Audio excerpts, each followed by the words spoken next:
कोकणामधली संध्याकाळ म्हणजे रोज हातात झाडू घ्यायची आणि फक्त कामाला लागायचं। अंगणात जिथे कुठे आपल्याला पालापाचोळा दिसेल तो साफ करायचा। त्यात ही तर माझी नवीन लावलेली नारळीची रोपं आणि त्यांच्यामध्येच असलेला हा पालापाचोळा। मग विचार केला थोडं साफ करून टाकावं।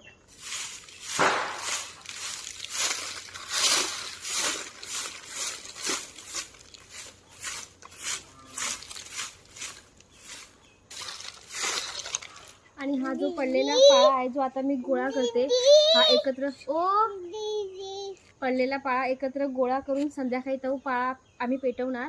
त्याची शेकोटी करणार, कारण थंडीचे दिवस चालू झालेत आणि रोज सकाळी जी कुडकुडत आपण उठतो, थंडी लागते, त्या थंडीसाठी जी सोय आहे तो संध्याकाळी आपण पाळा गोळा करतो तो सकाळी पेटवायचा।